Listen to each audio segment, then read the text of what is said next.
what ends up happening is people get shot in the street, and we can't allow that to happen here.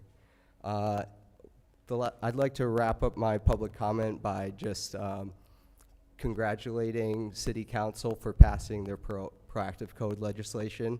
I'm extremely proud of what the city has done and chosen to do as far as proactive code, and I look forward to seeing that play out. Thank you.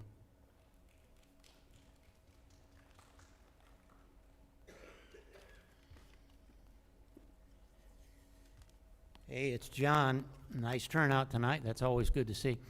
Got to get rid of the flock cameras. If you can't do that, then you can't do anything. The mayor was on the radio, you know. These aren't like other flock cameras. Our cameras aren't like other flock cameras. The last time I heard that was during the Chinese spy thing when Binghamton University says, our Chinese programs are cultural. They're not spies. And then they were gone. So it says a chain of custody. Now, Los Angeles has no problem getting rid of 82 communities in this. Now, this is hard. I just want to imagine something. Speaking of political suicide, I want to see you guys go around with your cards, knock on people's doors and say, I support the flock cameras. We don't have enough snooping in Binghamton, you know? I think you'll be gone, you know? So it's, and then he says, well, private, the mayor, Jared Jr. there, he says, the private companies do it. They have license plate readers, you know. Well, that's the private company's business. We have enough spying. Community policing, by the way, that came from England. It failed in England. They sit and watch TV screens all day, and then when somebody gets a machete out and chops somebody's head off, they say, well, we should send a unit over there to see what's happening. So if you want to see something ridiculous, look at the video. It's on my site, Binghamton Daily at X, or at the IDA site, and you'll see your government at work, and you'll see how hostile people are. The IDA, of course, got caught red-handed. $40,000, $50,000, self-enrichment, using credit cards for personal expenditure. Look at those meetings. Everybody should look at those meetings and see. All of a sudden, I show up, and I'm the only guy that shows up, and they got new rules for speaking. But guess what? They didn't vote on it. They were trying to get it done. So, I mean, just see it, and you'll see how bad. And I had a neutral opinion on these people that are on the board now, but I'll tell you what, they're bad people. And I think that if you go to watch those meetings, you'll see just how bad they are. And they got a big, big project plan for the city. And beware of anything that's in phases, you know, because there's still phases of urban renewal from 1965. One of them is that empty lot by the courthouse. You know, somebody came in with artist renderings, said Starbucks is coming, you know. So the city's got big problems, and one of the things you got to ask yourself is, forget about political points of view for a second, forget about political parties. Is it working? Are we doing things better than we did last year, 2 years ago, 5 years ago? And one of the things that this county did is it buried the indigent. It buried the indigent. And I was to a couple of funerals like that, and they had a showing, and you know, the casket is like egg crates or something. But some kids that died in the river, I went to their funeral, but you could fault the county on a lot of things, but it buried its dead, and it doesn't do that anymore. It puts people in trailers, in air-conditioned trailers. It takes vets. There's a guy. They took his body over there. He was with General Eisenhower. He was General Eisenhower's personal driver. Tragic, in a fire. And they got his body stored there. And they got somebody making money on a trailer to store bodies. So, you know, and now they want to have another request proposal. So you got to ask yourself, why did the other county executives, why could they bury the dead, and this administration can't bury the dead, right? So it's just, because if we... You have just under a minute left. 1 minute? Mm-hmm. Okay. One of the things I would consider is naming this chamber after my friend Sheila Keating's schoolmate, who was city clerk for a brief time, but she worked for the city, I think, from high school on. And she was a very, very nice person and a good person. And, you know, if you're going to name this place for somebody, name it for somebody that essentially gave their working career to the city. Let's see, what else do I want to say? I wish you well, but keep in mind, time's a-wasting, and you got to get something done. And I told you this before, I can live under any system except the system of incompetence. And I can't live under that, and we've suffered enough, and our time of suffering should be mitigated, and we should go to citizen heaven, where everything is, well, that Lake Wabagon, well, I was going to use Lake Wabagon, but that was the only program I enjoyed, and the guy's discredited. What can you do?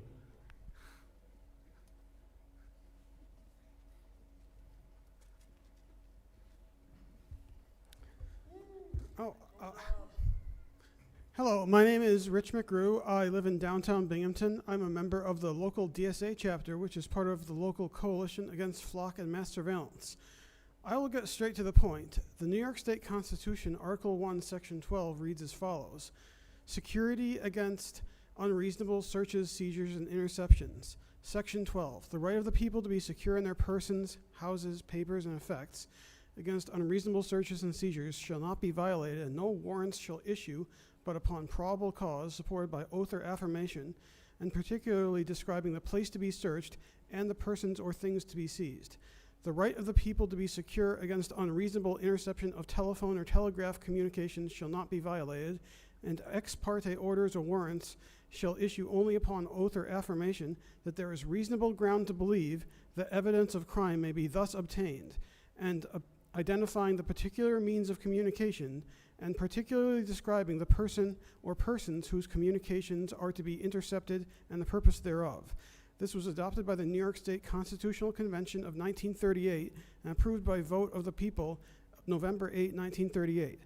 This language in our state constitution clearly prohibits all mass surveillance camera systems that do not have warrants and do not meet the legal standard of probable cause. Simply put, automated license plate readers, or ALPRs for short, as well as cameras that track people in public areas such as sidewalks or parks or the lawn in front of our county courthouse, are plainly illegal under the text of our state constitution. The city is currently in violation of the New York State Constitution by the presence of these unconstitutional surveillance camera systems, as are many other jurisdictions in our area and the state as a whole, likewise currently in violation. This is not a debatable policy question as whether or not to allow AI data centers inside city limits. This is legally mandated by our state constitution. The legal remedy for this is for the City of Binghamton, in a reasonable and timely manner, allowing for the text of a law to be well crafted and agreed upon, to pass legislation outlawing any and all such surveillance camera systems to bring the city into compliance with our state constitution. Any failure to do so could put the city in legal risk of civil litigation from people tracked by these systems if they suffer any damages, which could be costly to the city budget and local taxpayers. There are many far better uses of limited city funds than unconstitutional surveillance. I look forward to your cooperation in this matter. Thank you very much.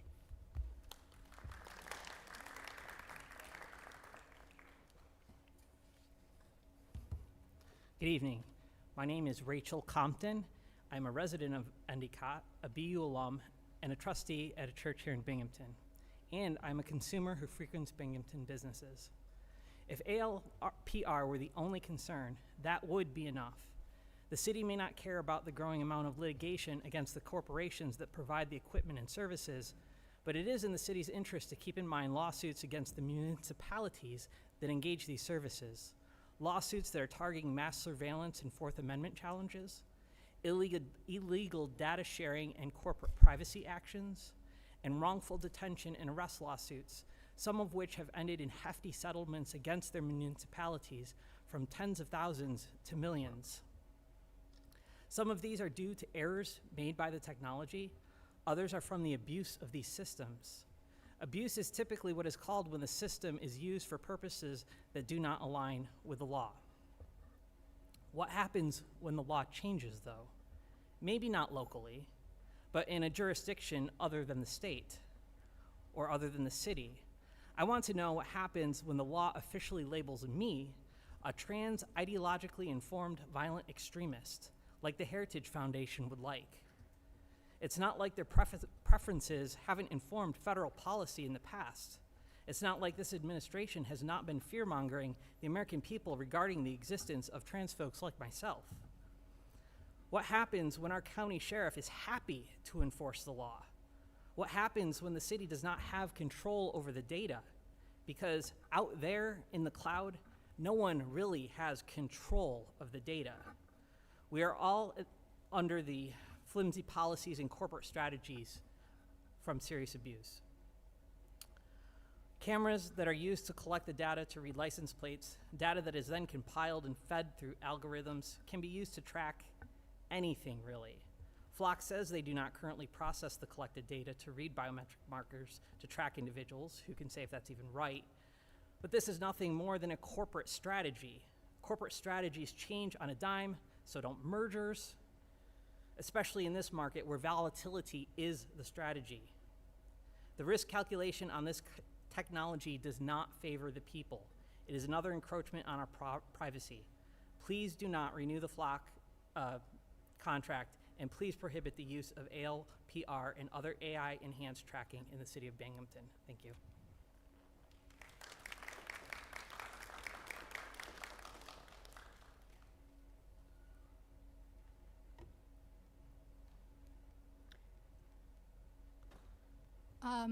Hello, my name is Arusha Ramaswamy. I'm a Binghamton resident and a BU student, and I think there's a very common idea that the more cameras there are, the more secure a place is, and I think that it has been demonstrated all over the country that this is true. This is not true. This is in fact the exact inverse of what is happening.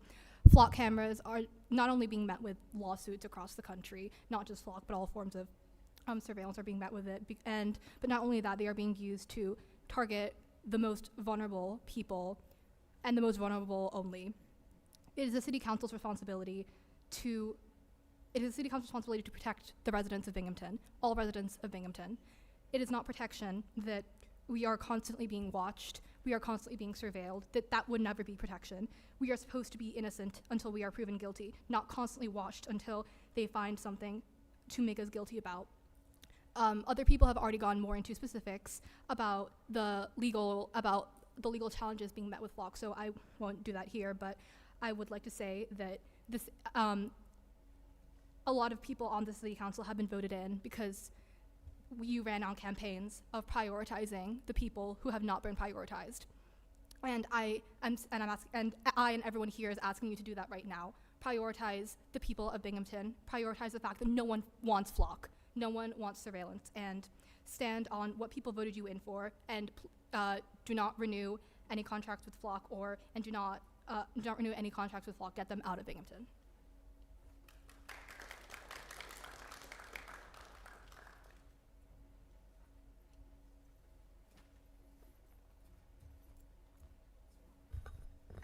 Good evening. I'm Pat Noble, a licensed clinical social worker, and I have a private practice office, just multiple cameras down the street and around the corner from here. I was here last month to comment on Flock, and I'd like to make some follow-up comments on that. So I'd like to expand the comment about the distress the use of Flock surveillance is generating in the community. And I want to start by quoting the aspiration the preamble to our Constitution expresses: to form a more perfect union, establish justice, ensure domestic tranquility, provide for the common defense, promote the general welfare, and secure the blessings of liberty to ourselves and our prosperity. The Bill of Rights and the 17 amendments that follow are to ensure the well-being of the populace. And particularly the Fourth Amendment, the right of people to be secure in their persons. The founders were really particular in their language. Like anyone that has studied the history of the formulation of the Constitution that it got pretty heated at times. So the language was really important. So the founders, they didn't say around their persons, about their persons, they said in their persons. And in 2025, last year, the journal Systems published a paper entitled Surveillance as a Socio-Technical System. And the researchers found that, and I quote, "The normalization of surveillance in contemporary societies creates a culture of suspicion." What I found really interesting is that this paper came out of Romania, which for a period of time was occupied by the Soviet Union and had a dictatorship, of which surveillance was part of the governance. So how does spying on each other ensure domestic tranquility in Binghamton?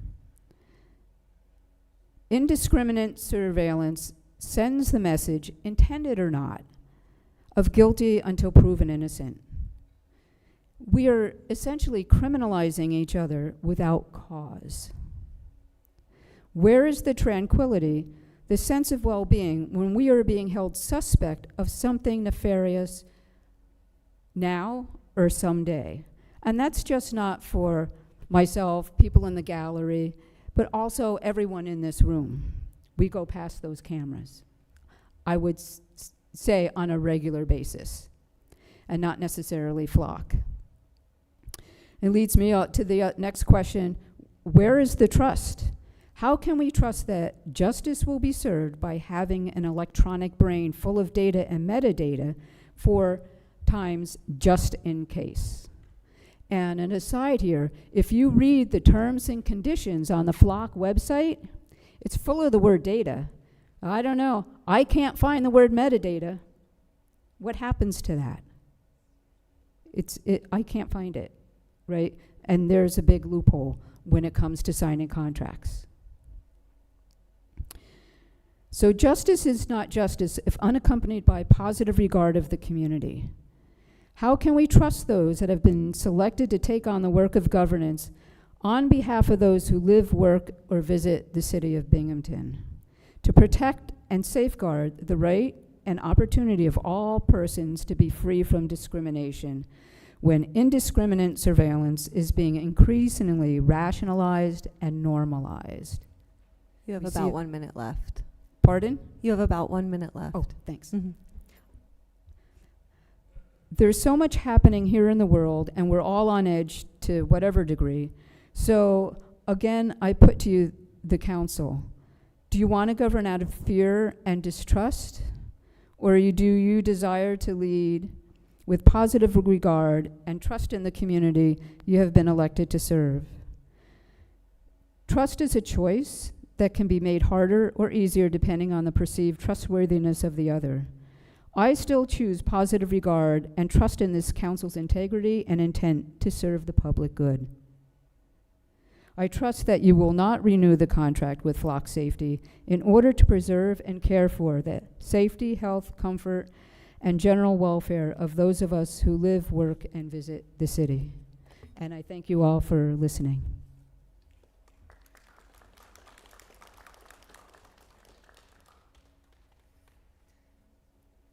Hello, my name is Oakley Balela. I am a student here, but I also live in Binghamton. I just want to say it's very wonderful to hear so many passionate opinions that I agree with about this. I would just like to say something very short. I believe that we don't need more surveillance. I think our communities need more support. I'd also like to say that this county needs to show more empathy towards our houseless neighbors. And again, we don't need more surveillance. Our communities need more support. Thank you.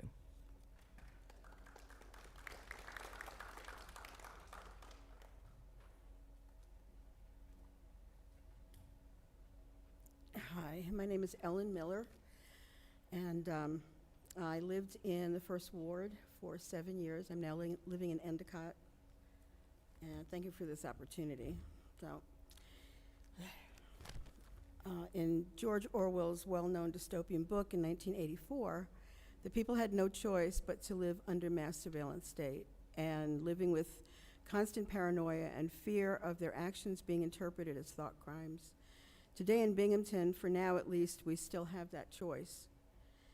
In America, we have the Fourth Amendment, and it was read before, but the right of the people to be secure in their persons, houses, papers, and their effects against reasonable searches and seizures shall not be violated, and no warrant shall issue but upon probable cause, supported by oath or affirmation, and particularly describing the place to be searched and the persons or things to be seized. Violating my Fourth Amendment rights because someone else has committed a crime doesn't mean that I should lose my right to privacy. Flock safety cameras are the data that they're collecting is being used without our permission, and this moves Binghamton closer to becoming a surveillance state. Speaking here today to protect our rights to privacy and our data from being misused by the flock cameras. Please join with other communities in stopping flock safety from invading our privacy and stealing our data. Thank you.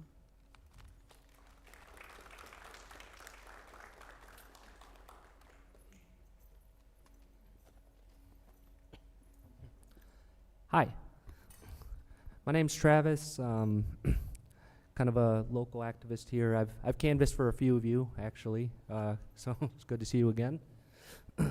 But yeah, I just want to echo the kinds of demands that we've heard from the others. The ALPRs, automated license plate readers. Flock is the most glaring example, the most notable example, but this extends even beyond that. It's one of the largest invasions of privacy really perhaps ever in the history of the world. I mean, the way that they're able to utilize AI to track and trace virtually anybody that is caught on the camera and put it onto a central database that's accessible to law enforcement agencies across the entire country that have a contract with Flock is kind of frightening, right? So in theory, police officers all the way in Hawaii could access some of the footage obtained here in Binghamton. And I know that a lot of people here are concerned with ICE as well, and we have to kind of address that in the ways that, you know, ICE doesn't have a direct contract with Flock, but they do collaborate with law enforcement agencies that do, and they're able to inquire those agencies for some of that footage, and it's not a large leap of logic to assume that they're able to do that even here in Binghamton with some of the recent raids that we've seen that are done with very accurate, almost inhuman precision in some instances. I think that has to be taken into account. And another aspect of these cameras that are really troubling to me, because this isn't just science fiction, we see it now, we see it in practice. We've seen the instances of police officers using this footage to stalk their exes, for example, or their exes' new partners, or even people who are not accused of actually committing a crime, but they have some sort of vendetta against them. They keep an eye on them. And what AI does, what these automated license plate readers, for example, do, is they're able to exacerbate the issue of surveillance to heights that are unprecedented, right? We've had surveillance in this country pretty much from the beginning in one form or another, right? We saw this during the civil rights movement. Imagine if the FBI at that time had access to the technology that we see today. And are we supposed to be led to believe that law enforcement and FBI today are much more wise and much more considerate about the usage of these surveillance systems, that they are in our best of interest or that they won't be abused? I would argue no, personally. And also, essentially what this leads to is, with these AI-powered systems, they're able to, as I said, increase surveillance to a height that's unprecedented, spearheaded by imperfect people enforcing imperfect laws. And this increases a terrible amount of risk for us all, because are they so infallible that they can be trusted with that level of power and that amount of data obtained about all of us, whether they were considered criminals or not? Everybody that crosses that camera is now a part of that system. I hope that you take these kind of warnings into consideration. Don't renew the contract with Flock, and take into consideration a ban, as you will, of all these automated license plate readers, because they do serve as a sort of existential threat to all of us, regardless of our backgrounds or what organization we're a part of, or even our political leanings. You know, this is something that has historically and is today being abused. And I hope you take that into consideration. And yeah, thank you very much.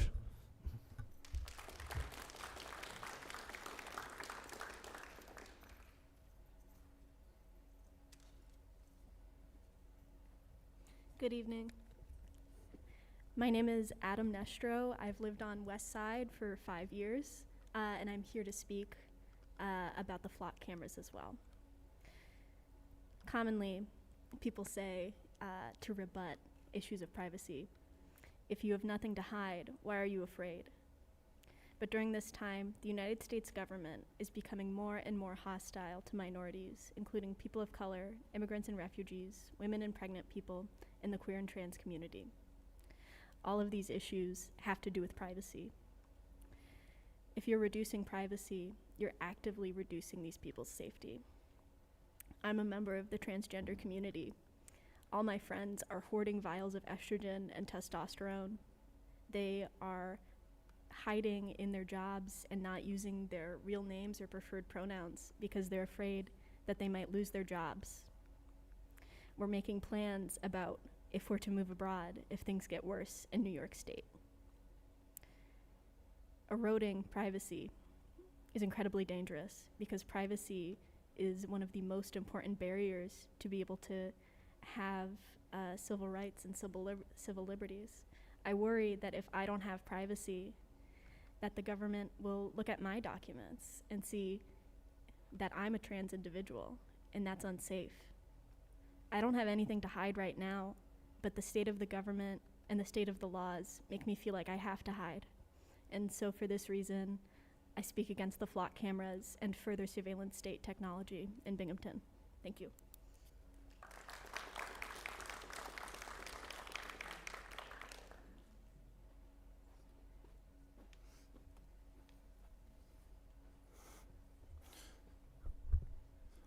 Hello, my name is Sam from Binghamton. I am speaking as a representative of humanity because I think that that's something this room is heavily lacking. And although the topic today is flock, I'm going to pivot in the only way I know how. And a lot has been said today about automation, and I think that this whole process, sitting at these tables, is a prime example of humans replicating automation rather than getting things done. I've had friends who, you know, I'm not friendly with a lot of politicians, to be honest. They've let me down. The last time that I spoke in this room, it was made a very uncomfortable experience for me. And, you know, maybe I don't always articulate my point as well as I could. And at the end of this, I'll make my stance on flock known. Because I don't write stuff down. I just have to say what I feel, and I had to come here today. And I'd like to commend the people in this room at this table who have gone outside and visited the encampment. There have been a couple representatives who have been seen down there. But I don't minimize what people here do for the homeless community. So don't minimize what's going on outside. I've heard conservatives say that what's happening outside is not an encampment, it's a protest, it's an act. And I've had liberals say that is not an encampment, it's a protest. Excuse me, I think I spoonerized that. Conservatives saying that it is an encampment, not a protest, and liberals vice versa. And if they left out the negation, then they would probably be correct without saying the wrong parts. But they, while saying things that are inaccurate, have both proven each other wrong. I see people down there living there. I've seen with my own two eyes. There are people living outside on Hawley Street, and I believe that they are safer together than they would be otherwise. And if people could show the humanity to at least not be afraid to mingle with those people, you know, you don't have to talk to everyone down there, but get in touch with the community, because there's a divide that has not allowed people to actually get to know the folks down at the encampment. There are all types of people down there. There are homeless people that may have harmed people, may have harmed others. I don't wish suffering on any of them. I think they all deserve humanity.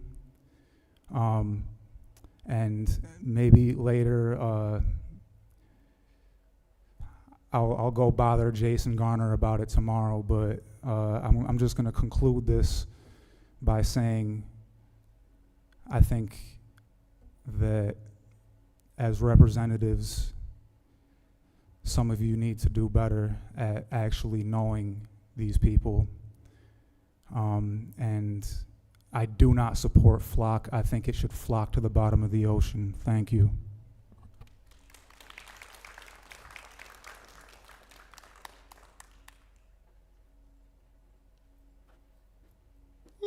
Oh, man. How y'all doing tonight? Robert, how are you? Kenya, how are you? I see we're missing 2 members. Nate, how are you? Kinda okay, yeah. Hadassah, I don't think that I've met you before. How are you? Rebecca, how are you? Fine, okay, beautiful. I actually had to write something because I don't want to come off as disrespectful or intimidating, as our county executive made this assertion that somehow people were bullying someone. But I'm here to dispel the rumors, and I'm also here as an independent community member, which many of you know, and you know the work that I do. And you know that I'm not connected with any sort of the things that you've all been connected with in terms of housing outreach or some of those other very important topics, right? So I wrote this because I wrote it actually while I was sitting right there because I was thinking what I needed to say. So my name is Thomas Gray, and I'm a lifelong resident of Binghamton. I was very excited to see this city council come to fruition, as I supported each and every one of you, truly. It was my idea that having a Democratic city council in the midst of such a long Republican administration would give a sense of checks and balances. You know what I mean? I personally know many of you, so it was my view that the right thing would be done through and through. But I'm here tonight because I'm not so sure that that is the case. Over the past few weeks, I've learned more than I ever knew about our houseless population here locally and what they go through on a day-to-day basis. Now I know tonight's meeting is about ending mass surveillance, so I'm hopeful that maybe there will be some redemption for you all, and you'll make the right decision on the community's behalf. I feel like y'all have it in the pocket. Robert, you give me a little bit of a vibe that you might vote against this, so do the right thing, buddy. But because the lack of solidarity that I've seen from our Democratic City Council over the past 3 weeks has been overwhelming and made me frustrated, specifically comments made about what has been happening outside of this building in response to the Nights in Fire. An absolute tragedy, as I'm sure everyone agrees. To know that 2 of you specifically who campaigned on housing justice and know about housing outreach, because it was supposed to be your bread and butter. I met you during my time with Wyoming Conference, and you shared with me all that you wanted to do to help people. And so I put a lot of stock in you, Rebecca. And you as well, Nate. I've seen you campaign on caring about these things, but I've seen you absent. And I've seen you silent until you decide to make a comment, Rebecca, that it wasn't an occupation, that it wasn't an encampment, and that it was an occupation because there were not houseless people there, when there's supposed to be a moratorium on encampment sweeps, a pause. And for 3 reasons only may those encampments be swept, and none of those 3 reasons have been present outside. So instead of you protecting the most vulnerable and most marginalized people in our community, you centered yourself and used your ego to put us all at risk because you don't like Messiah Andrews. It's disgusting. It is absolutely disgusting what people will do to center themselves and use their own ego. And so while those people are outside being served, when you've done this work and you should know exactly what this work is about, I ask, what will you do to demand accountability and bring an end to the political corruption that we all are experiencing? Maybe you can not renew this contract so that some of that money can be given directly to the people that need it, and to reinstate some of these services that have been cut. So I went off topic there, you know, kind of like our president does when he stops reading the teleprompter. But this is my right to be able to speak this to you and look in your face and call you out for the cowardice that you've shown. So it seems you've not only turned your back on people like me, but on the most marginalized and vulnerable members of our society. And that makes me very sad. Because the last thing I want to do is come into this building and sit within these corrupt-ass walls. That is why you all have been elected to represent and protect us. And to many in the community right now, that is not what it feels like. You have just under 30 seconds left. To hear Jason Garner and Rebecca Rathmel team up on members of our community that they were elected to protect, to see the absence of all the rest of you, to learn about the organizations that were afraid to send their folks out to bring services and meet the people where they are at, it really makes me sad to think that the people who have a background in this work let their egos get the best of them. While they parrot listening to black women, while disrespecting Sana Andrews and Glory Shines and all of the other beautiful black women doing this work.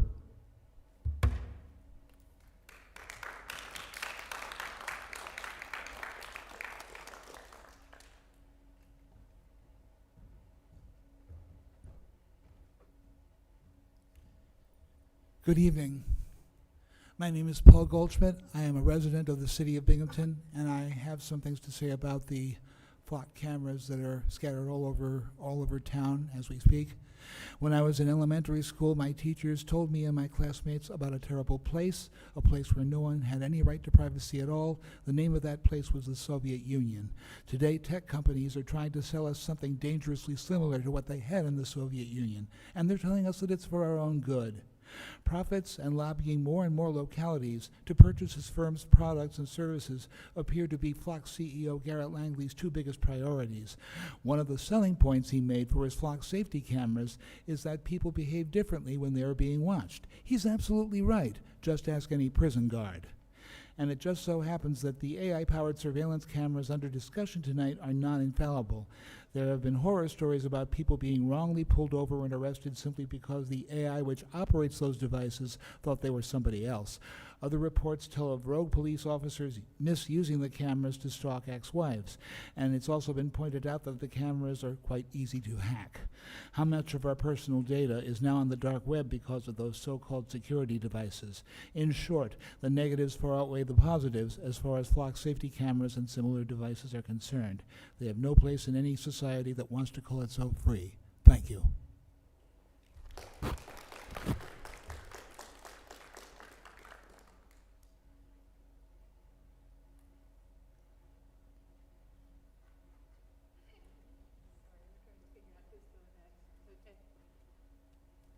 Hi there. My name's Nina Hyatt, and I live town of Binghamton, just across the border from the city limits. So I kind of consider myself a City of Binghamton resident.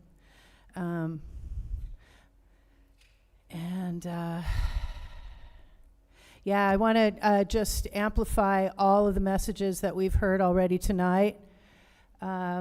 We're all feeling really, really on edge about being surveilled by our government without our consent.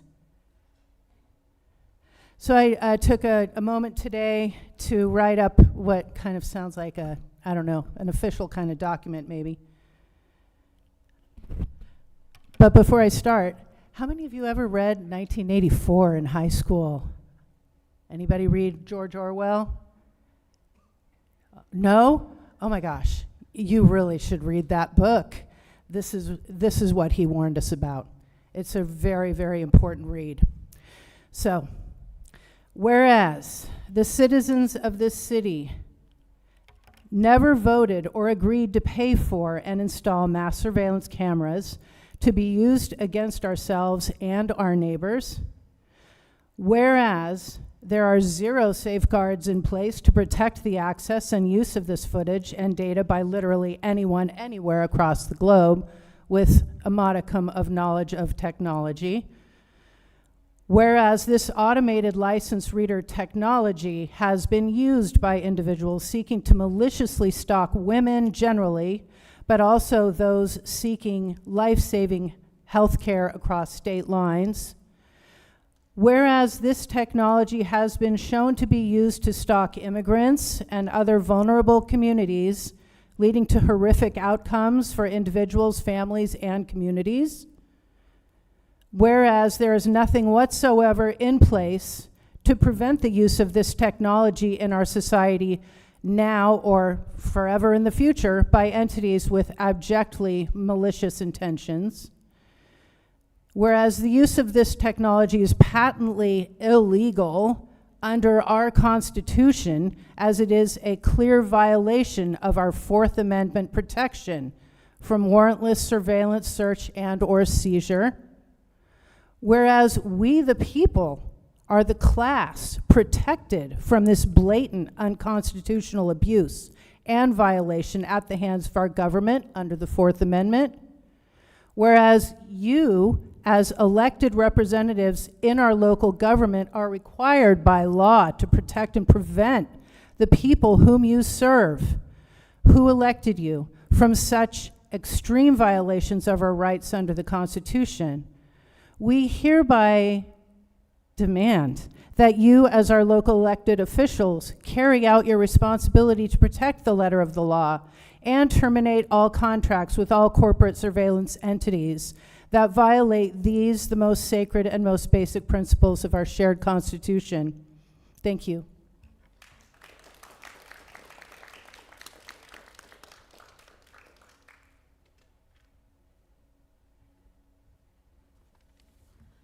Hello, I'm Kat McGoldrick. I grew up in the Binghamton area, and I moved back. I'm in Johnson City, just over the Binghamton-Johnson City border, but I work in Binghamton, and I'm here to speak about the flock cameras. Meta workers have, very recently, Meta workers have filed a lawsuit alleging Meta used AI to target workers with medical conditions for layoffs. This includes those who took medical or parental leave. Given the detrimental tolls, the stress of surveillance takes on our mental and physical health that was mentioned earlier, allowing flock cameras or any surveillance, AI or not, in our community is inflicting harm not only to our mental and physical safety, but putting our ability to earn a living and provide for our families at risk. I'm asking that you guys do what's right for our community. You guys included your loved ones, everyone you care about, anyone who has a job. This stuff is not just criminals, it's everyone. And even criminals have rights. Do what's right for our community and end the use of flock or any AI surveillance in our community.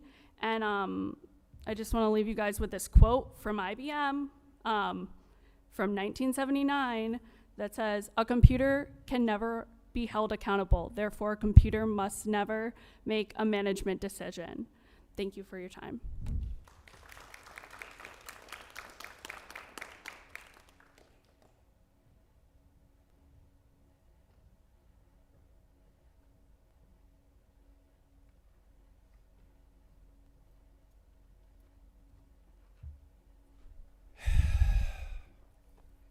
I think you know some of me. I think some of you know me. I'm Brad. I'm not a resident of Binghamton. I'm from Windsor, but I frequent Binghamton very often. This issue is very important to me. I'm exhausted. I'm exhausted fighting this, to be honest. It's so clear in my mind what the correct answer of what we should do right now is. I decided to come up after her last comment about IBM. This area is very well known for computers, right? There's a little known history of IBM that they actually collaborated to label those who go into concentration camps in Nazi Germany. That's a part of our history too. They had offices in Germany. So Germany, after they lost all credibility for what happened back then, they learned what it was to centralize information. Data collection is power. That's the same thing that's going on here right now. It doesn't matter what political affiliation, it does not have any concern over your beliefs. It might not be your group right now, but it could be in the future. Because power changes. Instrumentarian power changes. That's what Harvard professor Zuboff is warning us right now. Germany has led the fight since the 70s on this issue. They have this document in their opinion called the General Data Protection Regulation. They're against surveillance for sure because they know the consequences of this. So be very careful what you decide right now, no matter how you believe, if it's a temporary fix for safety, an easy fix. Is it really a fix? No, because we can't even live and create new cultures when we're being surveilled in this way. Is this freedom? Did we really think that this is freedom? When I go down the street, I see more cameras than ever. How many cultures, right or left, can be judged? How many times is the law not correct? Now you have automatic machines delving out whether or not you got caught. Come on now. Look me in the face and tell me, every single one of you, look, I grew up in Windsor. Now, don't arrest me, but I've taken a piss on the side of the road before when I'm a kid, because my dad said, nah, you gotta go pee. What if I had a fucking flock camera staring at me as a kid with that? What about those cultural nuances? You go ahead, arrest me, people, for back then. Is that the future we want? Is that freedom? No, that's not freedom, people. Please think about this. Europeans know the answer. We should be talking about putting in privacy regulations. I also experienced other consequences. I spoke with Nate at one point about 2 years ago about algorithmic wage discrimination. These companies want to know everything about us. Behavioral analysis is what this is about. This sharing of data, this metadata, this innocuous data. Location, it tells you a picture about somebody.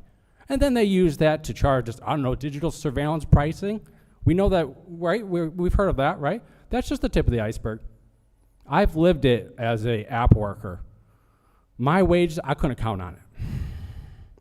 I'd be working 11 hours, make $70 one day. Another day I would make, 100. And the thing is, why exactly is this other worker able to get all of this and I'm not? I'm working my ass off. That's not fundamentally fair.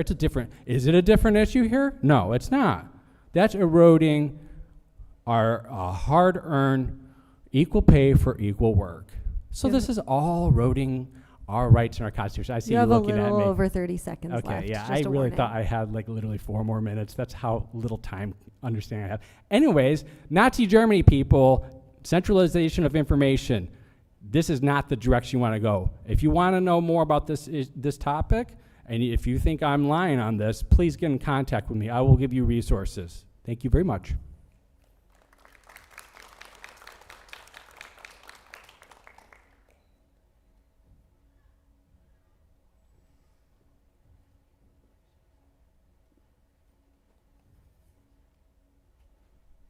Hello. My name is Ian McFarlane. I've lived in Binghamton for a little over a year now, 2 Ayers Street. I moved here after graduating RIT to work as a software engineer at KDAB, which is a software consultancy in downtown Binghamton. It's right across the road. I'm also here to some degree to represent my managing director, Nate Rogers, who's a Binghamtonian going back like 5 generations. He has opened this office in Binghamton, is trying to grow it, largely hiring interns coming from BU and surrounding colleges, such as my alma mater. But, you know, that's just context. I'm here to speak about the flock cameras. My stance, as is the stance of many others here, is that you have a duty to pass a ban in this jurisdiction on all ALPR technologies. Others have already given excellent legal, philosophical, fiscal, and even psychological arguments against ALPR technology. As a passionate software engineer who's been programming and invested in technology since I was a child, I would like to provide some technological insight. I've been following the research papers that have been released since before 2017, when the paper Attention is All You Need was published by researchers at Google, which defined the transformer LLM architecture, which would be used in the frontier models we see today, such as ChatGPT 5.6 and Anthropic Fable 5. I followed the work in the field of computer vision, so that's a related AI field that is also the technology that Flock uses to identify license plates and people's faces. This is kind of boring, but my insight is that the technical details do not change the conclusion whatsoever. Everything everyone else has said to argue about the issues with ALPRs and the use of AI is absolutely true. I have a second point. Actually, I have 3 points. My second point is I grew up in College Station, Texas. There were flock cameras there, but a resident, while I was in college, he received a ticket, and he was outraged by the unconstitutional nature of not having any chance to explain himself. So he sued the city and won. And there are no more flock cameras there. So it would be nice to go home. My third point is to return to my managing director and his attempts to start an office. His hiring attempts for specifically to hire and get people to work in person in Binghamton largely have not worked. Pretty much without fail, except me, every new hire has moved to other offices or done remote work in other cities. I've spoken to all of them. Their feeling is the same as mine as when I arrived in Binghamton initially, especially working in downtown Binghamton. The city feels as though it has an antagonistic relationship with its own citizens. Students and the unhoused are met with increased law enforcement effectiveness and general cynicism that results in business owners and the housed citizens. This place did not feel to them like it could ever be a home. From an entirely just feeling-based, intuitive perspective, it wasn't working for them. And in the same vein, I encourage you to realize that increased law enforcement effectiveness actively harms the community, and it prevents new businesses from forming and from people coming to the city and wealth coming to the city. So once again, my stance is that you must issue a ban on all ALPR systems in Binghamton in order to not only avoid risk, but to actively begin the creation of something that could be a safe haven from the fascist practices of the current administration. Thank you.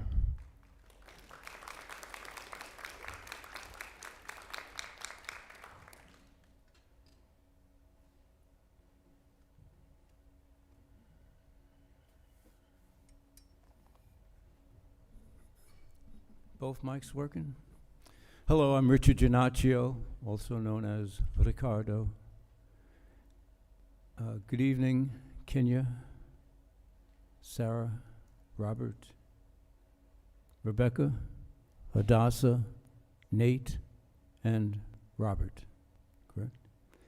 And most of all the beautiful freedom warriors behind me. We hold these truths to be self-evident. Surveillance is not compatible with freedom nor with democracy. True or false? Flock is surveillance on steroids. True or false? True.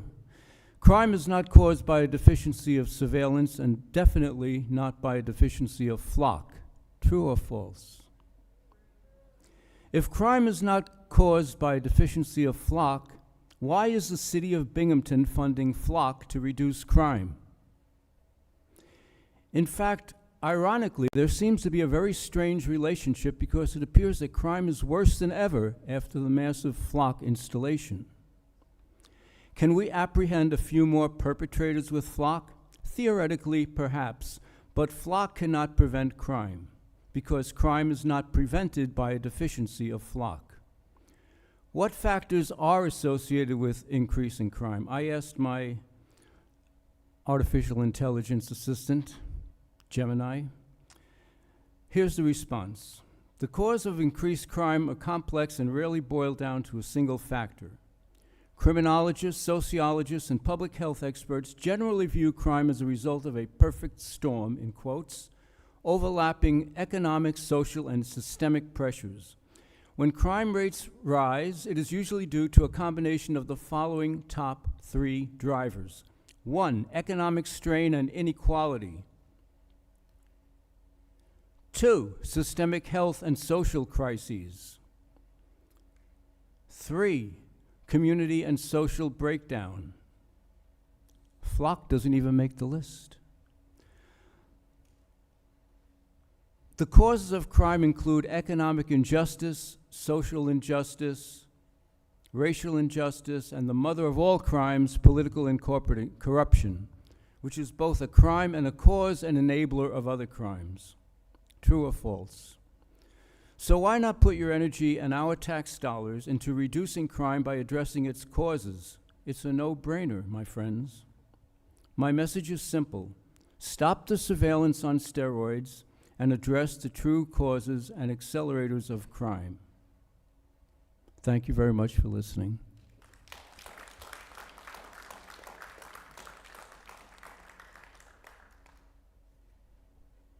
Anybody else? Just wanted to say thank everyone who spoke tonight. We will now move on to our first reading legislation. First on the agenda, we have Introductory Ordinance 026.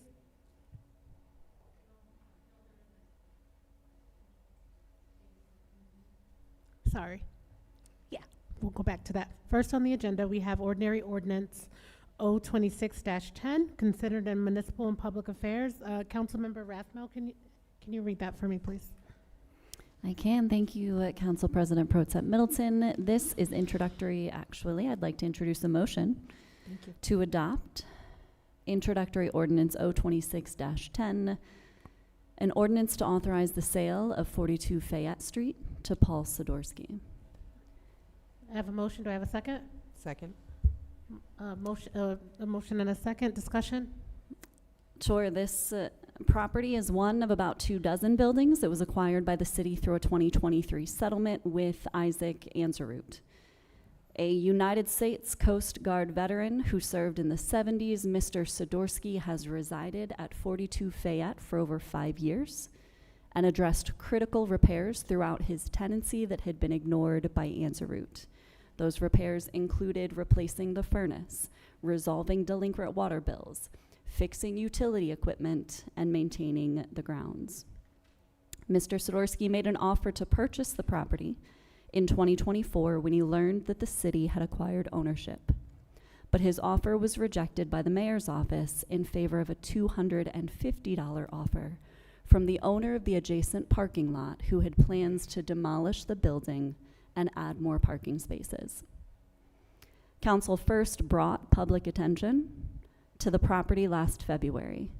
At the time, Mayor Cram claimed that the building was, quote, uninhabitable, and initiated eviction proceedings against Mr. Sidorsky. Council strongly opposed forcing Mr. Sidorsky out and also questioned whether demolition was necessary. A building and code inspection requested by this council subsequently identified deficiencies, but none that were not remediable.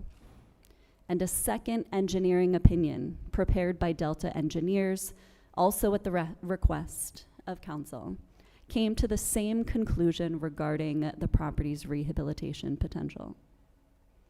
Meanwhile, Mr. Sidorsky, named in this ordinance, obtained legal counsel to fight his eviction, completed Metro Interfaith's first-time homebuyer course, secured financing for immediate repairs, proof of which I believe was sent to the city's attorney this afternoon, and sought assistance from multiple local organizations to support the property's rehabilitation.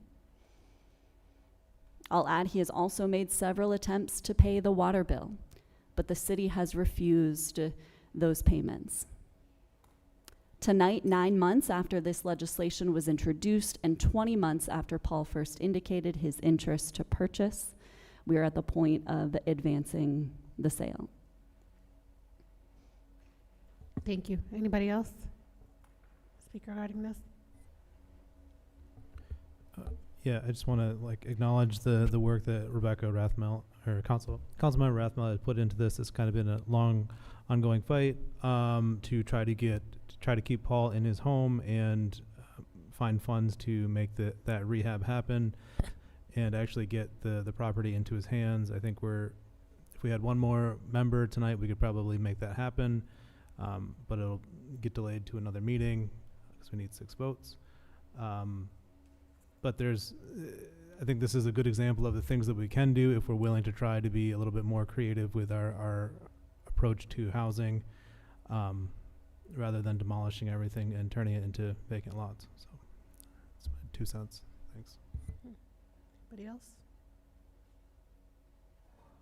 I think President Dundon was also pretty actively involved in this, Yes. so I want to thank him as well as Councilman Rathmel.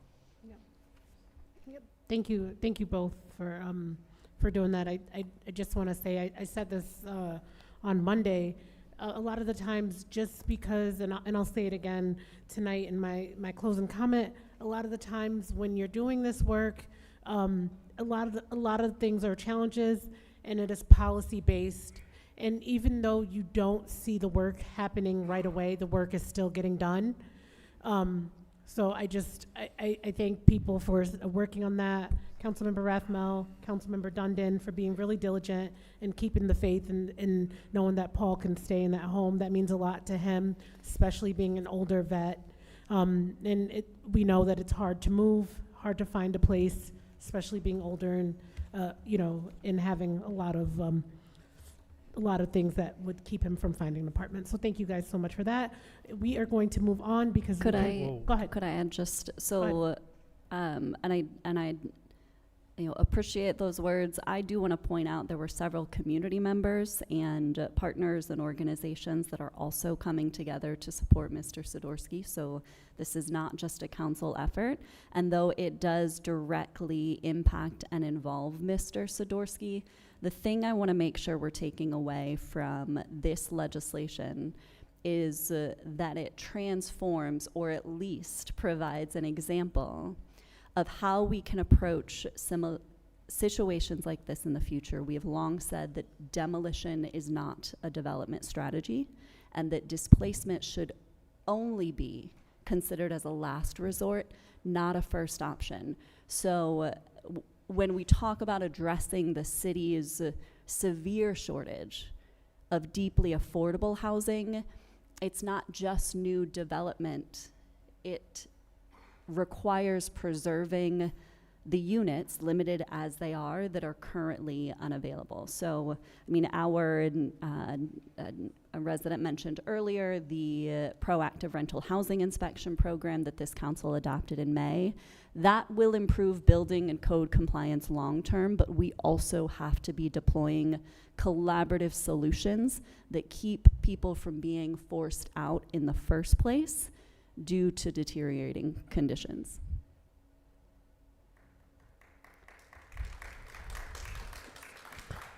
Thank you so much for that, Councilmember Rathmel. And I just wanted to state that we won't vote on it tonight because our charter states that we need 6 votes to vote on real estate.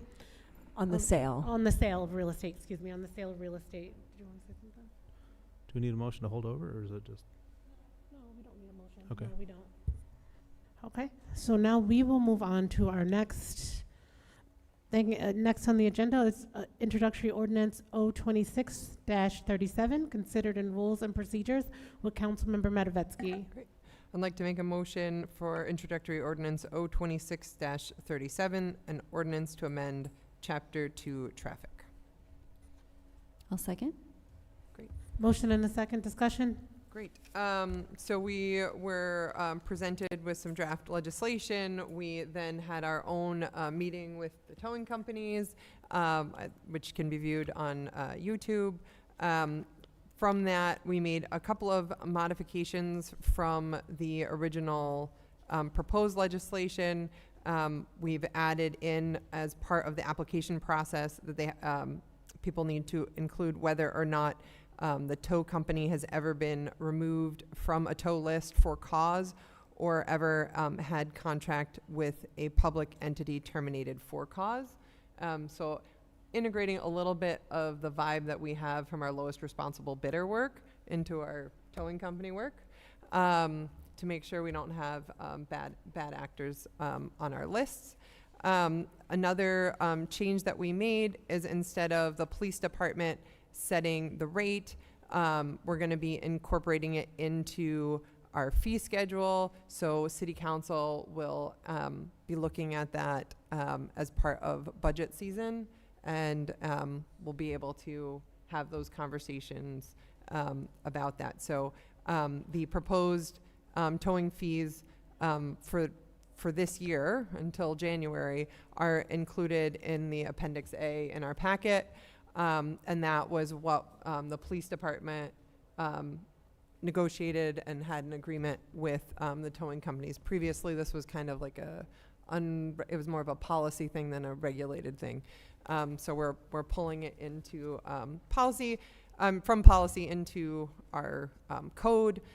We're not the only city doing this. I have had conversations with people in government all across the state. This seems to be a trendy topic right now, including all around within the municipalities. Here, there's no golden number for like what the right number is, but everyone has either has a cap or is in the process of setting a cap that I spoke to. We're looking at what we're voting on tonight has a cap of 6, which would include everyone that is currently qualified to do this work in the city of Binghamton, to continue to do this work in the city of Binghamton. So that's hopefully it will be satisfactory to folks, while not creating enough stability for people to pay their insurance, keep their required machines up to date, and have the 24-hour staffing, people on call, and all of that that is needed to satisfy being on the tow rotation list for the city of Binghamton. But that said, with the public now being more aware that this is something council is engaged with, if you have issues with towing and stuff, tell your council person, let us know. And I'm trying to think if there's anything else. I think those are the two major changes that we made. Anybody else? Clerk, can you please call the roll? Councilmember Rathmel? Aye. Councilmember Matavetsky? Aye. Councilmember Hotchkiss? Aye. Councilmember Kavanaugh? Aye. Councilmembers Murray and Dundon are absent. Aye. Council President Pro Tem Middleton. Thank you. That is 5-0. Thank you. Next up on the agenda, we have introductory ordinance 026-53, considered and municipal and public affairs. Councilmember Matavetsky, can you read that for me, please? I'd like to make a motion for introductory ordinance 026-53, an ordinance to amend the 2026 police budget for a New York State GIVE grant adjustment. Okay, we have a motion. Do I have a second? I'll second. Motion and second. Discussion. Okay. So this council previously accepted money from New York State for our police department.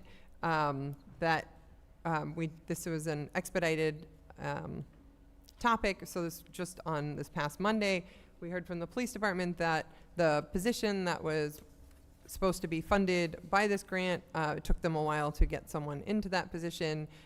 They are in that position now, but because of that, there's remaining money for them to spend down, and that they've been working behind the scenes with New York State to try and figure out a legal way to move forward with a spend down. They did send us, for people who followed on Monday, a breakdown of that grant. That was this one, right? So I'm gonna go pull that up. 1 second. If I can find it quickly. And the deadline for spending was, I think, end of July, I think, right? So this was the equipment budget. So it would be $8,000 for electric police bicycles, $2,000 for police bicycles, parentheses, pedal, non-electric, Nikon DSLR cameras, camera equipment, licenses, SD cards, and tripods. And that's for $9,907.97. So that's the breakdown. And I guess that's it. That's the summary. I would just thank, and again, for those who followed Monday, but if not, thank Councilmember Hotchkiss for requesting that itemized list, and Councilmember Matovetsky for stressing the need to give reason for expedition. This council has previously, particularly with the Binghamton Police Department and legislation requests or budget amendments, have received vague reasoning and non-specific budget requests. I think we heard clearly there was a liquidation timeline. This is not additional funds for the department. It is an allocation within it. And now that we know exactly how it's intended to be spent, we can monitor that it is indeed spent that way. All right. Anybody else? Clerk, can you please call the roll? Councilmember Rathmel. Aye. Councilmember Matovetsky. Aye. Councilmember Hotchkiss. Aye. Councilmember Kavanaugh. Aye. Councilmembers Murray and Dundon are absent. Council Aye. President Pro Tem Middleton. Thank you. That is 5-0. Next up, next on the agenda, we have introductory resolution R26-46, considered in planning with Councilmember Rathmel. Thank you, Council President Pro Tem Middleton. I'd like to make a motion to adopt introductory resolution R26-46, a resolution to authorize the acceptance of a New York State DOS funding for corridor smart growth. I'll second. Motion and a second. Discussion? So I'll just add a description of the corridor smart growth planning. It's a study that directs new development along major transportation routes, i.e. corridors throughout the city. So this has a north-south component and it has an east-west component within the city.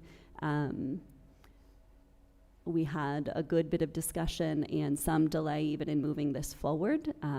Particularly Councilmember Matovetsky and I took issue with the fact that the transportation corridor extending into the south side was not somehow included in the north to south component of this planning effort. We did request specifics regarding what it would cost. This otherwise would be fully funded by a grant that we'll discuss next. However, because the south side is embarking on a Conklin Avenue neighborhood district plan that could potentially accomplish similar outcomes, the corridor aspects can be rolled into that effort. We just need the south side to stop being excluded and left out of the commercial and business considerations of the rest of the city. We understand that downtown exists. I don't think anybody can miss that. But there are other commercial areas and business districts within the city that deserve the same attention. Anybody else? This corridor planning initiative also includes form-based code for these two corridors, which is a different way of evaluating sites for development and construction based on the form, literally the form of the plot and the structure, and not so much the use base, which is what our code is currently based on now. So this would be kind of Binghamton's second swing at looking at adopting form-based code for part of the city. So we're going to be looking at that throughout this process and looking at whether that's going to be a new direction for us and something that the city will adopt. And that would then, in theory, spread to other districts over time. But this is kind of the pilot.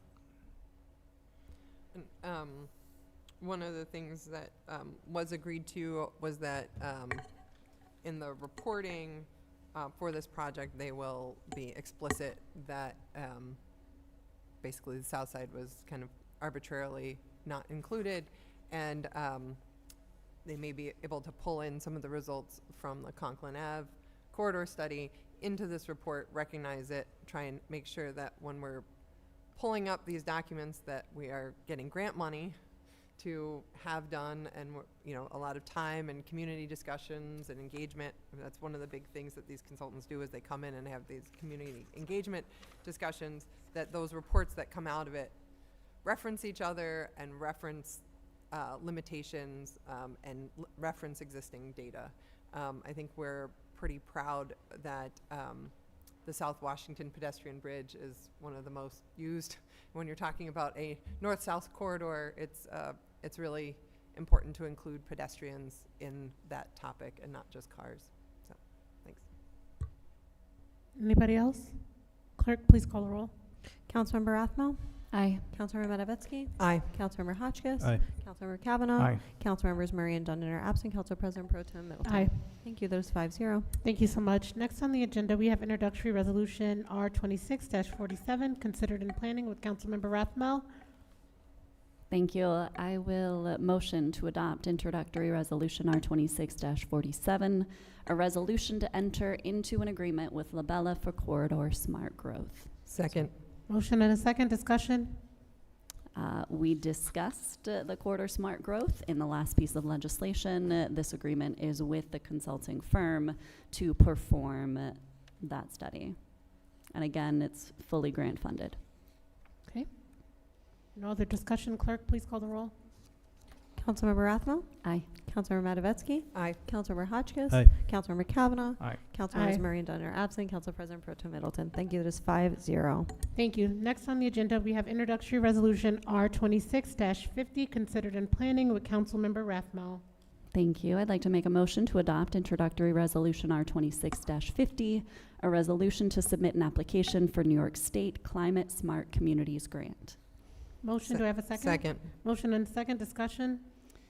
This will support Vines locally in submitting a grant to expand their compost program. We had a resident that spoke in favor, representing the Commission for the Conservation of the Environment, who has taken up composting over the past year, and this simply authorizes the city to submit that grant on behalf of Vines.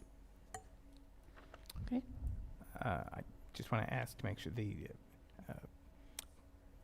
the fund numbers changed Monday from what we were originally submitted.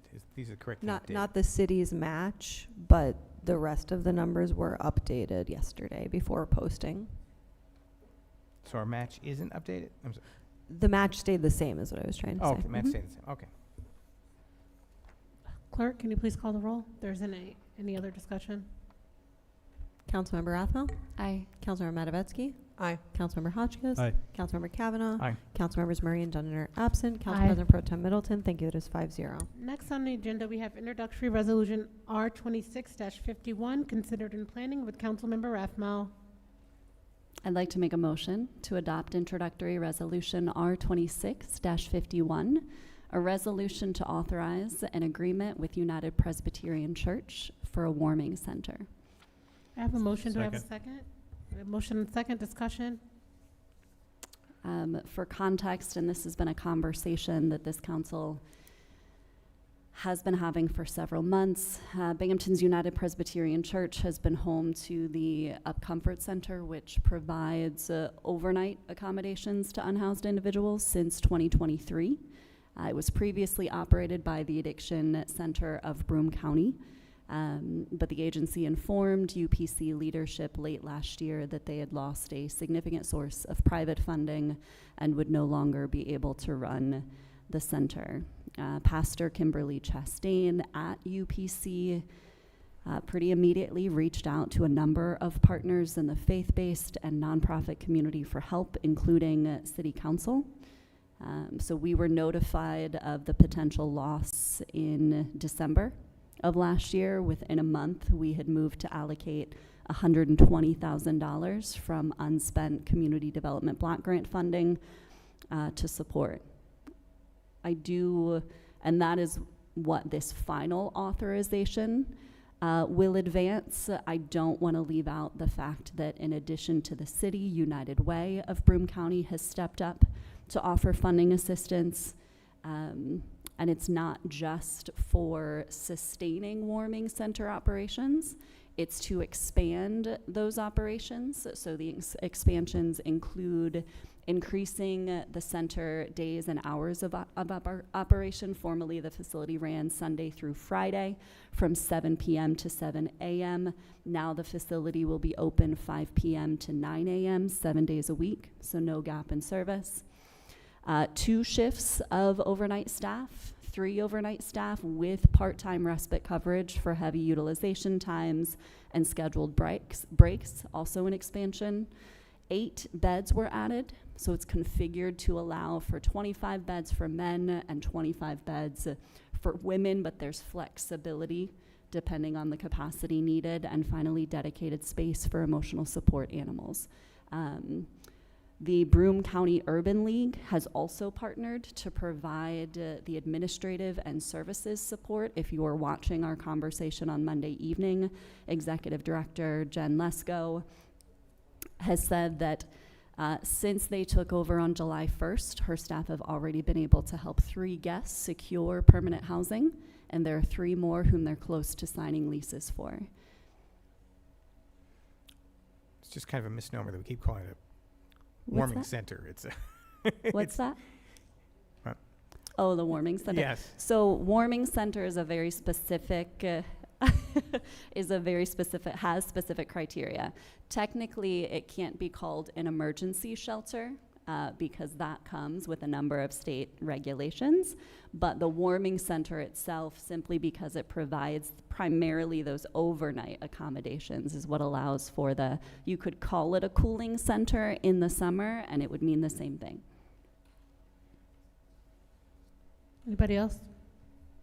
Want to thank Councilwoman Rathmel for leading this effort as well. Okay. I think additionally, thanking the Urban League for stepping up and filling in that gap to run programming there is worth recognizing. Thanks. Clerk, can you please call the roll? Councilmember Rathmel? Aye. Councilmember Matavetsky? Aye. Councilmember Hotchkiss? Aye. Councilmember Kavanaugh? Aye. Councilmembers Murray and Jenner absent. Council Aye. President Pro Tem Middleton. Thank you. That is 5-0. Thank you so much, Clerk. Next on the agenda, we have introductory resolution R26-53, considered in Public Works and Parks with Councilmember Hotchkiss. Thank you, Council President Pro Tem Middleton. Make a motion to adopt introductory resolution R26-53. This is a resolution to authorize funds for a small grants community for Ely Park golf improvements. I have a motion. Do I have a second? Second.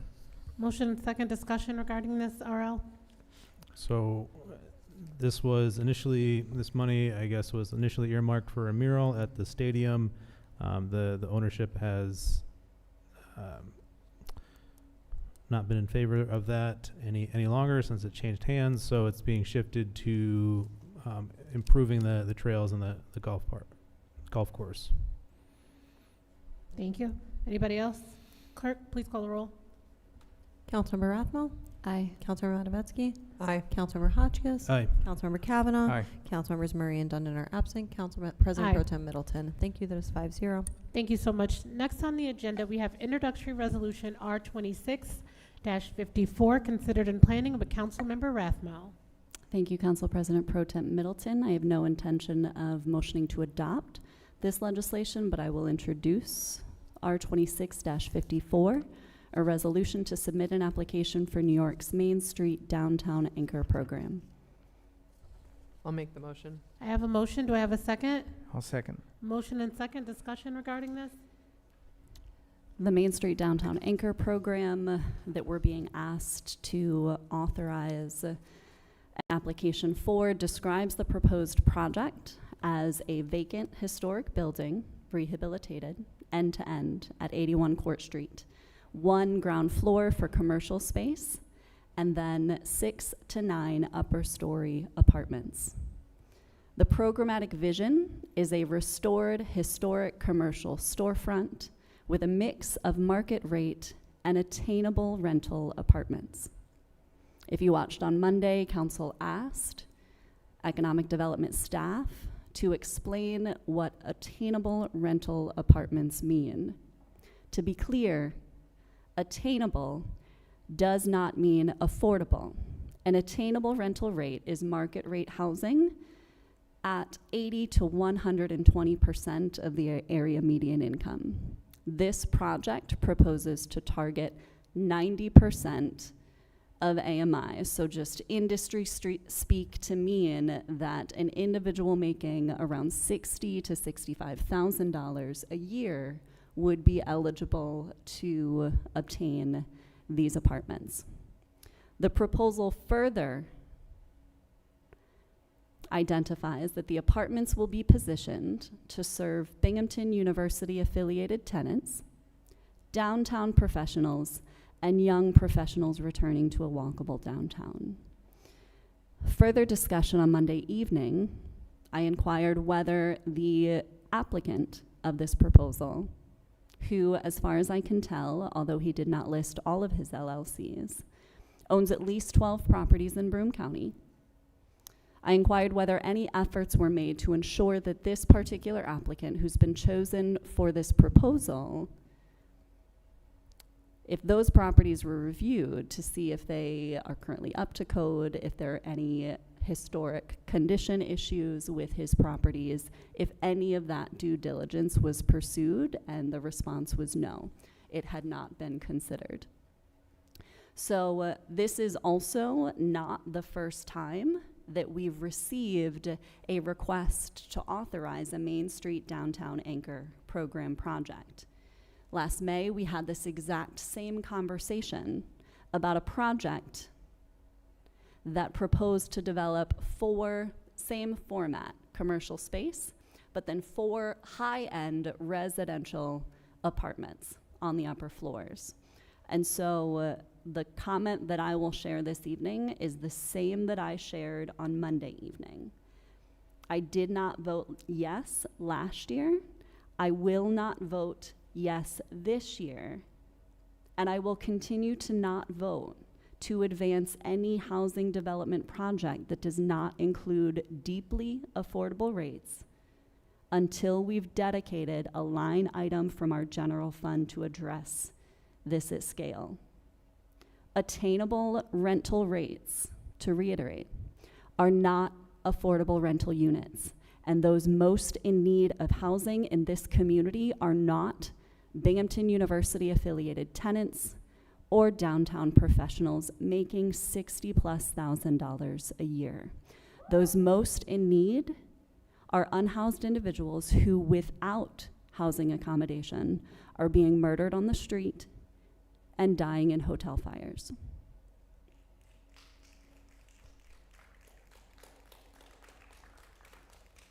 Anybody else?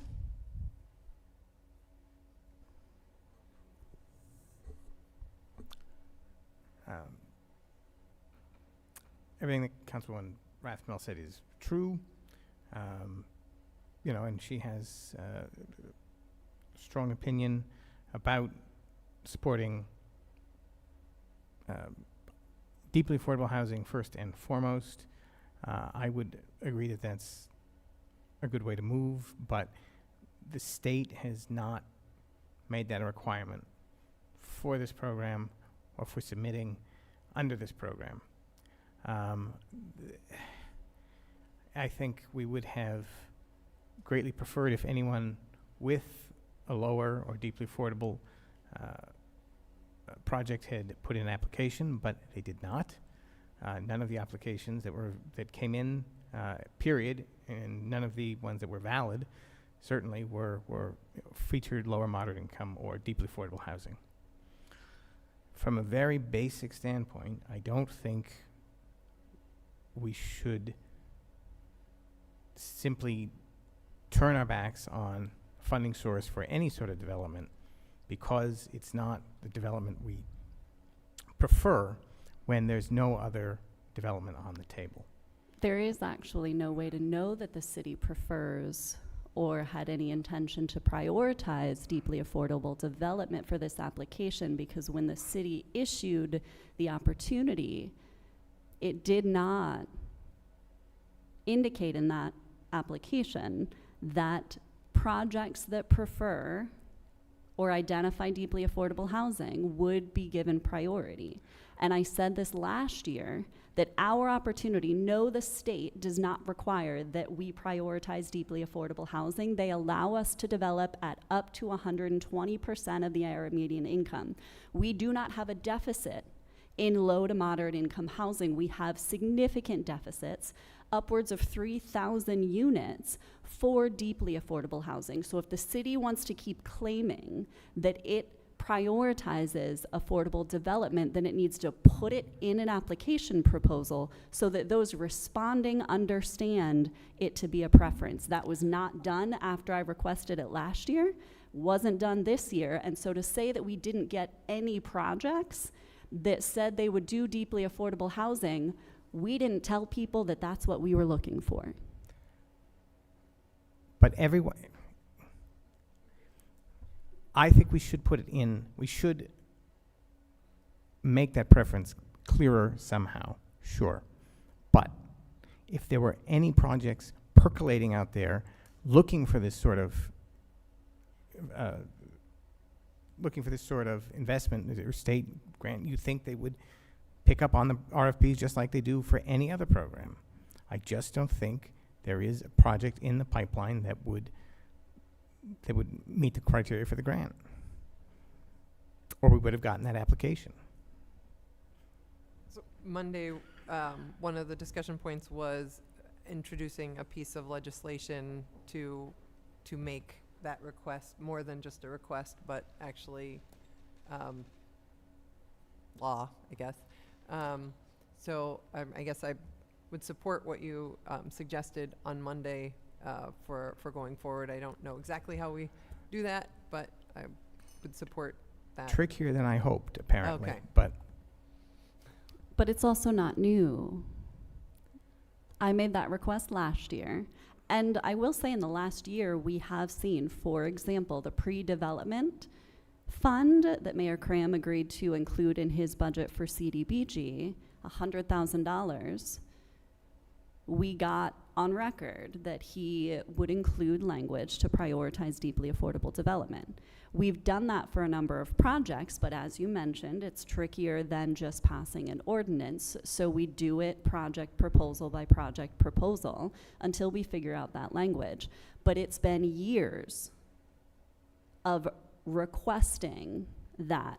And instead of just continuing to pass legislation because they put it in front of us and tell us to expedite it because the application deadline is at the end of the month, we can actually just stop agreeing to advance a project. To be clear, we had a council member on the committee reviewing the proposals. So this is not, This we was have not not been some left blind out of this thing. process. Out of the blue. And these things have application windows and deadlines, as you well know. So in terms of, again, bringing back to the discussion we had on Monday, this project does not require, we are not being asked for a pilot from the city, so we're not being asked to subsidize it. Yet. Well, that's a question when it comes to it, whether that is something we want to do. I won't, but go ahead. Okay. Neither will I. But as far as I'm aware, there's no pilot request for this, and there's no local match in terms of taxpayer dollars. And if we don't support this proposal, there won't be a proposal in, and that building will likely continue to be housing 0 occupants. I'll just mention one final comment that was made by the Director of Economic Development on Monday evening when I identified the severe deficit of deeply affordable housing and unhoused individuals who currently have no housing accommodations and should be preferenced over just broader amenities for individuals who are already housed. The response was, well, the downtown community is a community too and should be considered. And I don't think, and I kind of mentioned this earlier, I don't think anyone would argue that the downtown community has received significant preference, and it's probably time that we expand that. The other comment that was made, and I believe Councilmember Kavanaugh, you mentioned, you don't think anyone would expect us to just build for one demographic. We've been doing that as a city for 15 years.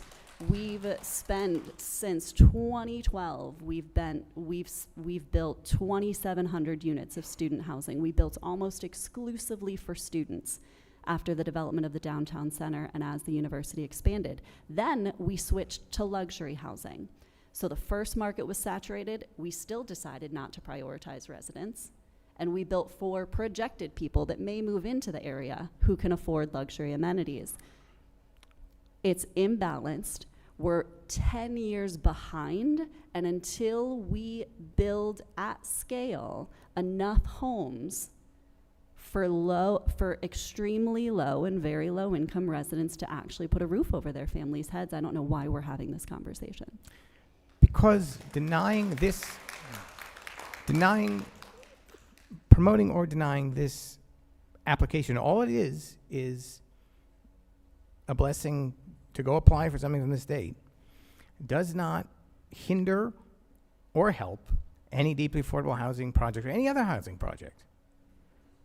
It's a yes and situation. It does nothing to demonstrate.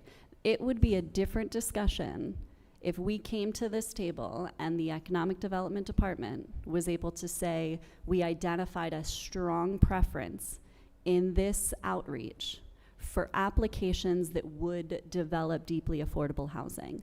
It would be a different discussion if they came to us and said, we told developers and worked with organizations to preference opportunities to include deeply affordable development.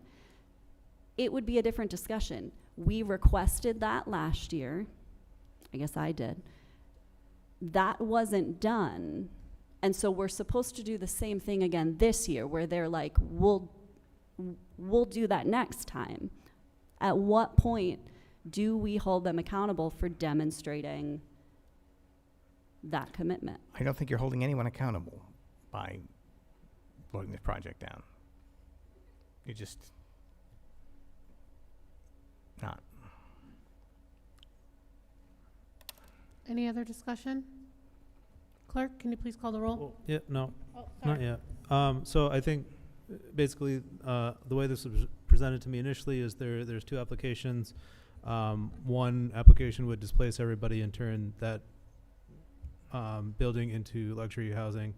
This was a different one that would it's currently vacant, not really serving a great purpose, and doesn't serve those with the most need, but I don't think in my mind that a vacant building is really serving any need.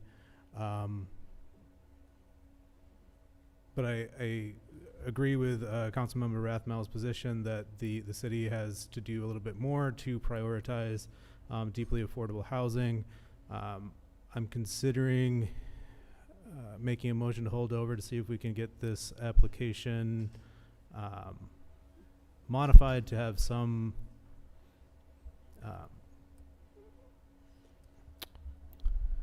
commitment to affordability within that development? Yes.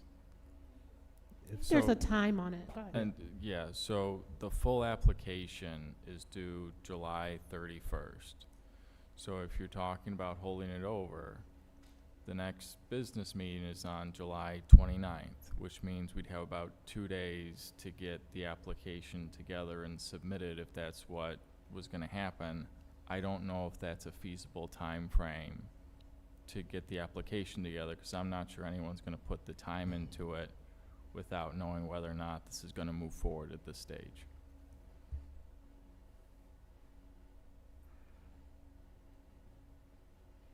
Any other discussion?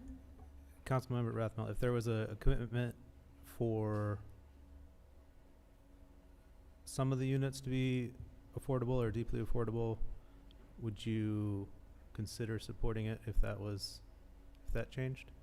So it'd be sort of the inclusionary If they're model. willing to include, I would say 3 to 4 deeply affordable units in their proposal, then it would be worth more consideration.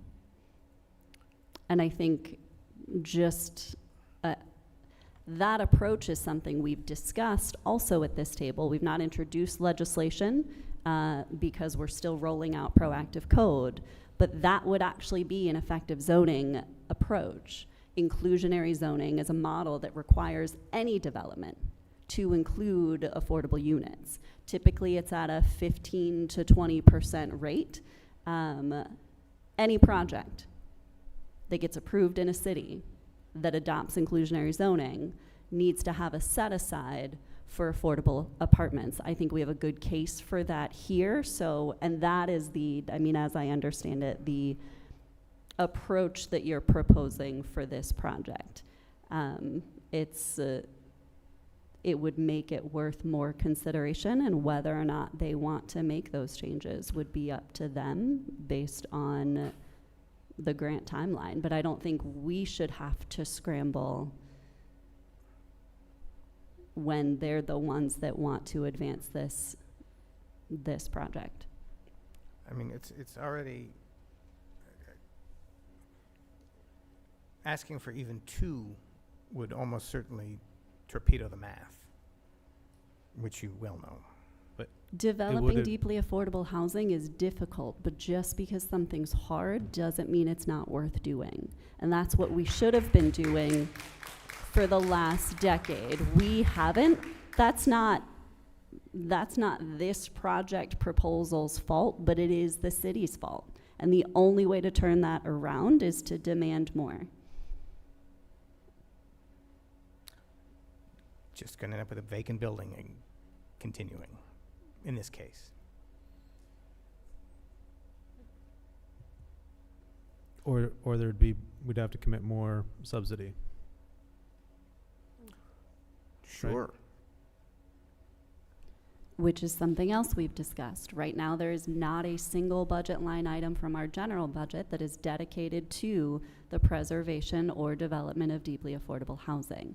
And I think it's disingenuous of you to keep equating general fund property tax money from not directing funds available to those efforts. We've been hoping that the only thing the city has been doing budget-wise, so if we want to use the put your money where your mouth is term, the only thing the city has been doing is relying on the state, and we have a robust grant-funded state program, Homes and Community Renewal. There are several procurement streams. But those deeply affordable development projects take, on average, 7 years to develop. And it's because braiding the funding to support them is so difficult. If we had started in 2017, when this was first recommended by me, to reserve funding in the general budget year after year to put toward the development of or preservation of deeply affordable housing, we would be able to contribute general budget fund money to those developments and reduce the development time frame. We didn't do it then. We're still not doing it. Are we going to talk about it during budget season? Yes, absolutely. But I mean, I think the point has been made. Anybody else? I'll make a motion to hold it over. Have a motion to hold it over? We don't have to vote on that. We have a motion to hold it over. Do we have a second? I'll second it so it can get held over. Okay. For those listening, holdover means that it doesn't get voted on today. It has to be voted on at the next business meeting. Thank you so much. Now we will move on to council communications. And tonight we will start with Councilmember Medovetsky. The Southside Neighborhood Assembly is going to have their picnic on July 21st at Ross Park. We had a really nice Southside Sundays at Southside Commons this past Sunday. Great turnout, very nice diverse crowd, different backgrounds, the park regulars as well as people who walked over there, some Southsiders who drove down there.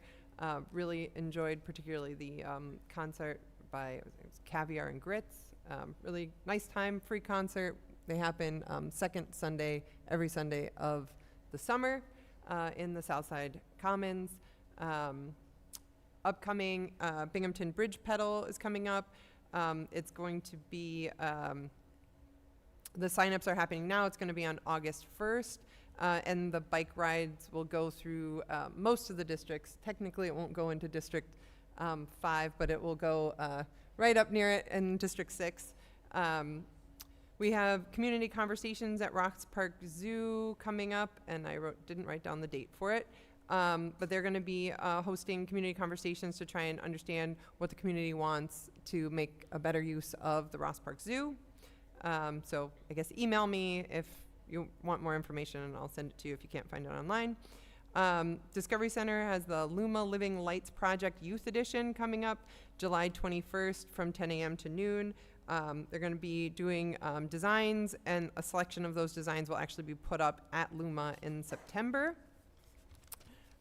We had the Sunday Safari at the zoo this past weekend, and they had the area nonprofits competed for the best ice cream sundae. Achieve came in first place, so congratulations to Achieve. Second place was Phelps Mansion, and third place was Broome County Public Library. So I wanted to thank all the organizations that were involved, which also includes A Room to Heal, American Red Cross, Family Enrichment Network, and Southern Tier Independence Center. There was discussion about ICE here in Binghamton, and I unfortunately ran in and actually saw their work on 434 in Rebecca's district, and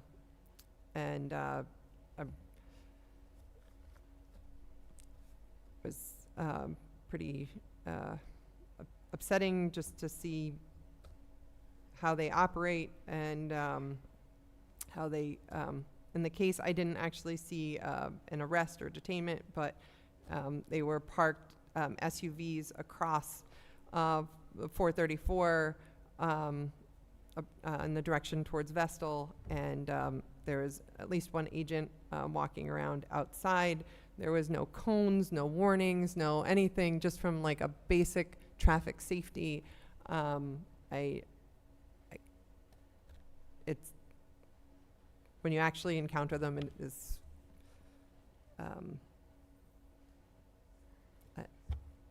deeply upsetting.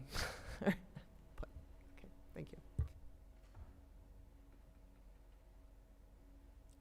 Next up, Councilmember Rathmel.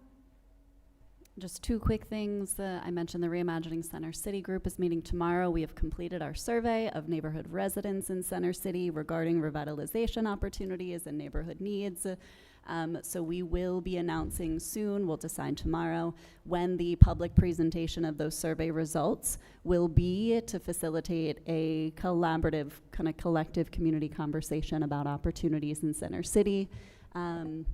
Also, proactive code, rental housing inspection program as adopted in May was mentioned a few times this evening. We have a tentative date for our community education forum. We'll have 2 forums. It'll be Thursday, August 20th. We'll have a forum for property owners and landlords who will be impacted by the new compliance expectations, and then one for tenants and community members. I would say we will be looking for kind of volunteer canvas support. I know we've had some discussion with Binghamton Tenants Union, but other organizations who are willing to kind of get the materials out to neighborhood residents. We want to make sure they understand what the program means for their apartment in particular, and that when inspections do come around, they're kind of working with us to get those inspections done rather than just having concerns about someone from the city showing up at their apartment. So again, tentatively, and I'll get the times out as soon as we have them, but Thursday, August 20th. Councilmember Hotchkiss. Thank you, Council President Pro Tem. And thank you all for coming out tonight and sharing your concerns primarily about flock safety. I shared this before, but I think it bears repeating that I am committed to not renewing the contract with Flock and pursuing further avenues to remove APLRs throughout city limits. I think there's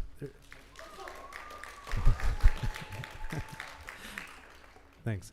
I think there's like a number of growing concerns. Some of the numbers that are mentioned are already outdated during public comment about communities that have dropped the use of flock cameras, and they continue to go up. LAPD recently canceled their contract. That's a massive police department. And also there's many, as you know, there's many class action lawsuits that are currently pursuing legal action against Flock. I think that the city of Binghamton could potentially be party to some of those suits based on like very early, I guess, case studies about how that information is being used in the city. So that's what I can commit to you tonight. We can't vote on anything, but that's going to be down the road. So thank you. Thank you, Councilmember Hotchkiss. Councilmember Kavanaugh. Echoing Councilmember Hotchkiss, my sincere thanks to everyone that's come out and shared their viewpoints particularly on Flock tonight. I want to tilt at a windmill for a second. There's a lot of discussion of Fourth Amendment and protections against search and seizure. It has so often been not an adequate shield, particularly in the face of modern technology. The right to privacy was also mentioned a lot, but the right to privacy is something that we have constructed and not enshrined in many ways. And it needs sustained generational effort to change that. I don't know that the federal Constitution is very amendable anymore given current political structure of our country, but the New York State Constitution is. Every, I think, 10 years or so, the New York State Constitution requires a referendum on the ballot to ask if we should have a constitutional convention. It keeps getting defeated. The last one got defeated just a year or two ago. And that should be an effort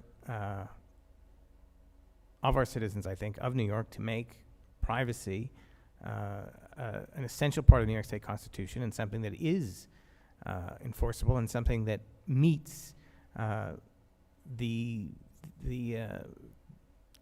modern technology that's coming up against our individual freedoms and just rights to exist. So that's a long-term thing to all keep in the back of your minds next time you see a weird little referendum on your ballot asking for a constitutional convention for New York State. Do it. That doesn't deal with our immediate concerns here in the city. But we'll be working on that, as a group and how to approach our own surveillance situation in the city. But I'll step away from the windmill now. I guess that's my turn. I have a whole list of things.